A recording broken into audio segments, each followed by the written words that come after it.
Welcome, you're watching Vox News, your daily news updates with Rita Kamkumo.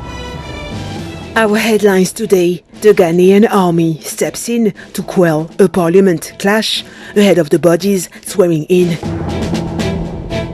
Morocco authorizes for emergency use the COVID-19 vaccine developed by AstraZeneca and Oxford University. The United States Congress this Thursday formally certified Joe Biden as the winner of the presidential election.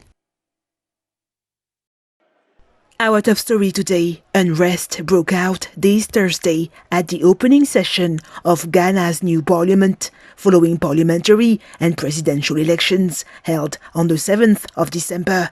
Chaos erupted ahead of Parliament's swearing in after a ruling party MP tried to seize the ballot box during the vote for Parliament Speaker. The ensuing clash lasted several hours until the military stepped in, with national television broadcasting the incident live. The new parliament is split down the middle between the two main political parties, posing the risk of gridlock on tackling the country's main issues, including an economy badly hit by the coronavirus pandemic. President Nana Akufo-Addo, who was narrowly re-elected for a second term, was also sworn in on Thursday. I, Nana Addo Akufo-Addo, do in the name of the Almighty God swear. Do in the name of the Almighty God swear. That I will bear true faith and allegiance.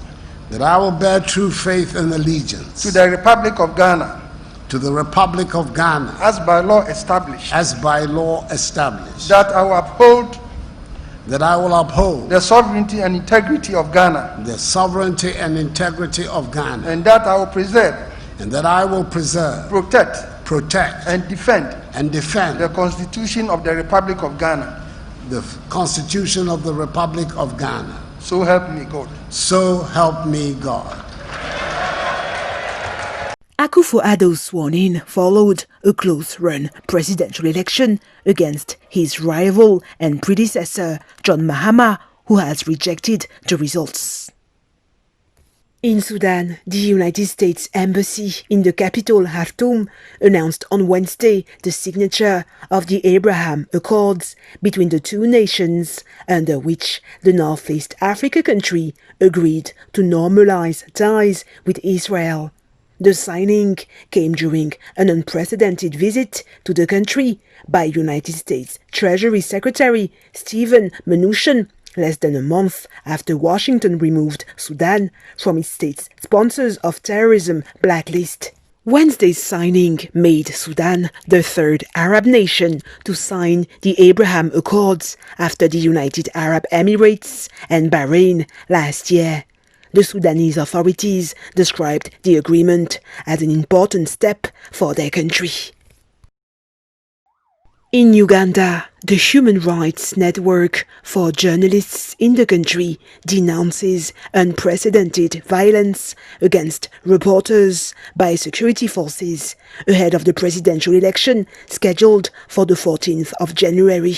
We have, since the nomination of candidates, registered over 100 cases of attacks on journalists, but specifically those that are very severe, involved the physical confrontation on journalists, some being shot at, some having their gadgets destroyed, some having their vehicles damaged while on the campaign trail, and these cases are to a tune of 23 as we stand now. Last week, Ugandan journalists walked out of a security media conference in the capital Kampala in protest against increased violence against them. The walkout occurred after two journalists were shot at, one critically injured, in a clash between security forces and campaigners of opposition leader Bobi Wine, considered the leading challenger to longtime President Yoweri Museveni. These have been deliberate attacks where some officers have even warned the journalists to shoot at them and have gone ahead to shoot at them and occasioning injuries on them. Some of them were hospitalized. Some are even still hospitalized at the moment and are struggling with their lives. And most worryingly, this has never happened during an election in Uganda. We've not had a time as now when the deliberate attacks are not even condemned by the security leadership, by the president. And the president has severally come out to attack the media as working for foreign agents, as being partisan, as promoting interests of the political opposition in the country. And of course, the voice of the president is so strong that it pushes the security forces to act immediately on the journalists. We saw the emergence of new directives by the Media Council shortly before elections, asking all journalists to register and seek for permission to be able to cover elections. And this applied to both local and foreign journalists. The effect of this was to the effect that many journalists are now disenfranchised. They cannot be able to cover elections because they have not been accredited, both local and foreign. But we also saw the deportation of some foreign correspondents from the country. That has not happened before. And some were blocked at the airport as they came to cover elections. Amnesty International on Wednesday warned of grave human rights violations in Uganda in the lead-up to next week's elections. In neighboring Kenya, the government on Wednesday fired 86 doctors over their refusal to resume work amid an ongoing strike initiated in December. After talks with the government last month about salary and lack of protective equipment during the coronavirus pandemic, many doctors resumed work. However, some of them refused, saying that their problems remained unresolved. The dismissed doctors have vowed to take the government to court.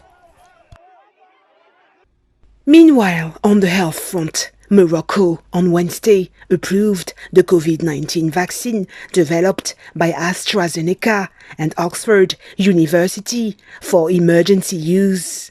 According to Moroccan authorities, the kingdom has ordered 65 million doses of AstraZeneca's vaccines and the Chinese firm Sinopharm. The approval comes as preparations for a rollout have reached advanced stages, according to the Health Ministry. The launch date is yet to be announced. The country of 36 million people has so far recorded over 44,000 COVID-19 cases, including about 7,000 deaths and more than 400,000 recoveries. On the economic front, China on Wednesday announced the cancellation of the Democratic Republic of Congo's debts, which were due by the end of 2020. According to the Congolese Foreign Ministry, the debt relief is to help the country overcome economic fallout from the COVID-19 crisis. The ministry, however, did not specify the amount of the cancelled debts. According to the Congolese presidency, China has also provided financial assistance for development projects. The announcement was made during Chinese Foreign Minister Wang Yi's visit to the country that has attracted billions of dollars in investment from Chinese companies in recent years. Meanwhile, in the Democratic Republic of Congo, Nobel Peace Laureate Denis Mukwege hailed on Wednesday the arrest in France of former Congolese militia chief Roger Lumbala. Mukwege described his arrest as a crucial step towards ending impunity for acts of violence in the country. French authorities arrested 62-year-old Lumbala in Paris on Saturday on charges of complicity in crimes against humanity committed in 2002. The former rebel leader was detained under an investigation opened by Paris prosecutors in December 2016. On the international scene in the United States, lawmakers this Thursday formally certified Joe Biden as the winner of the 2020 presidential election. The report we make is that Joe Biden and Kamala Harris will be the president and the vice president according to the ballots that have been given to us.